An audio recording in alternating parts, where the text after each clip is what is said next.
Hi, and welcome to Blue's Garden. This is my growing sweet potatoes from slip to harvest. This is the first. First I start with some potting soil and a tiny bit of peat in there, and I fill it about halfway up. This is the way my grandfather taught me, and it is all about making it a sort of a fake winter. This is the long, dark, fake winter rest period that I do. So first thing I do, fill a pot about halfway, put the potatoes in, and I bury them about half deep. And then I am gonna add some extra soil so that they're, buried, so there's lots of contact between the potato and the soil, and that'll be where the roots will eventually start. I keep the soil pretty moist and top it up. Then, to give us that long, dark winter, I cover it up. Go a couple of weeks in the dark. Cover this up, block the light for a couple of weeks, and that is my dormant winter period for the sweet potatoes. After about a couple of weeks, then it is time to take them out. I bury them into a big, flat, shallow pan. Same soil, add a little bit more, and make sure it's moist. After a couple of weeks with light on all the time, I do it 24 hours a day, tiny heat mat under. After a couple of weeks, you start to see sweet potato slips. Meanwhile, preparing the pot, the fabric grow bag, I add a good handful of bone meal, and it's a 4-12-0 NPK. Mix it in thoroughly. After a couple more weeks, total of about 4, I will then start to break off the sweet potato slips off of the potatoes, and that gives me a chance to put them in some water. I will clean off, because the sweet potato slips have now sent down roots into the dirt, kind of give them a little shake off, rinse off or whatnot to give them a chance to clean them up a bit. I will just keep going with that. You'll see as I start to pull this up, that whole tray of dirt has a big mat of sweet potato roots. The slips have sent down roots all over. And I just start breaking off, carefully break off the slip off of the original sweet potato. And then the hard part is carefully separating each slip apart, shaking the roots loose, snap them off. So here's where I'm going to start separating each one of the slips out and carefully teasing the roots apart. You'll see I got a nice sized potato slip. And I will carefully, again, separate them out. Give it a little rinse here. And I will, again, carefully separate out a slip. I'm eventually going to grab a couple of smaller jars of water. A small one that I will use, small mason jar that I will use for any of the shorter slips. Again, I've rinsed them off, and I'll start tucking the shorter sweet potato slips in so that there's something above the water and get them in there. I'll set these sweet potato slips for about a week or 10 days in the water to get the roots to grow. I initially was going to start cutting all these slips apart, but I realized it's actually kind of silly because they actually snap. If you kind of pull them apart, they actually snap apart pretty easily. So, and then they pop out where you get just one slip and its roots.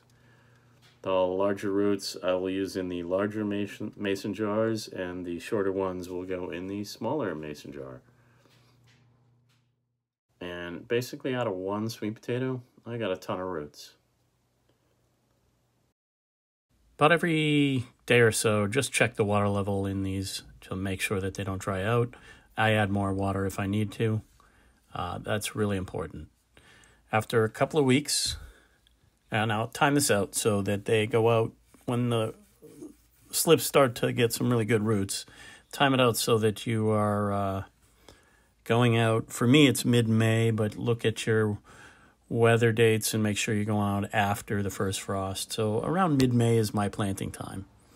I will take the jars outside, separate all the slips out, I'm actually growing in those two 25-gallon, which is about 95-liter grow bags. I'm going to plant in a 25-gallon grow bag.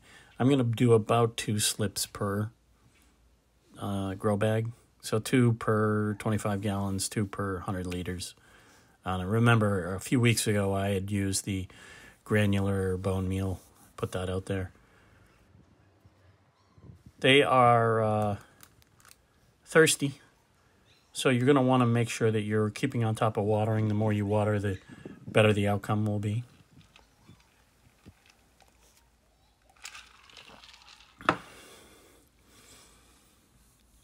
This is the second grow bag I have. Now, this is the first year for me doing this, so this is an experiment to see what grows. It's actually, at the end of the season, I realized it's probably not the greatest location.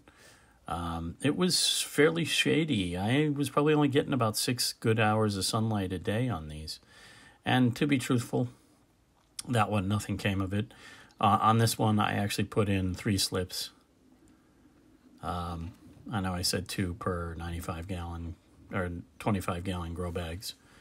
It's possible I slipped in a 3rd slip in this one. Here they are. 2 in one, 3 in another. And that's it. Just water them every once in a while. About a month later, decent growth.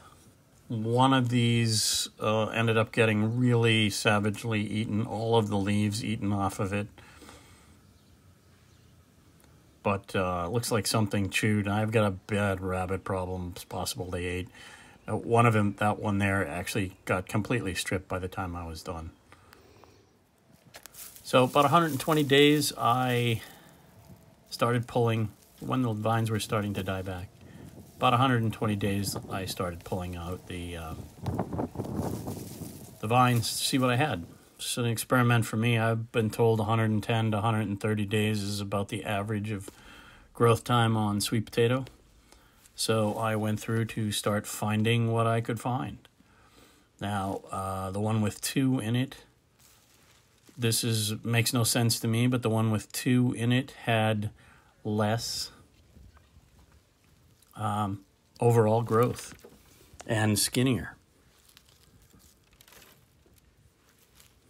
Sort through. I've been told that once you grow some sweet potato in something, it's probably a good idea not to grow any other thing in there, because these roots, especially on like this fabric grow bag, the roots will be always embedded in the fabric grow bag size, and you'll have volunteers that'll come up year after year in this. Guess I'll find out next year. I've set them aside, so hopefully I use them, but we shall see.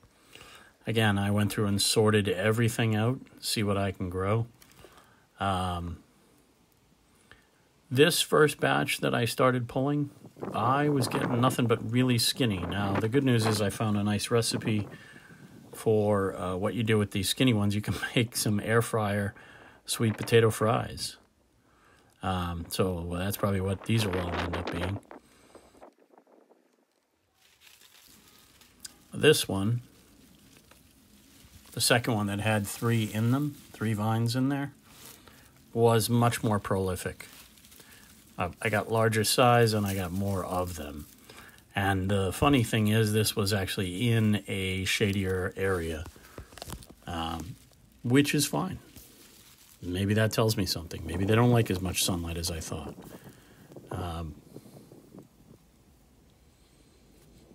I did get plenty of these skinny guys too, but don't get me wrong, I got plenty of the skinny guys.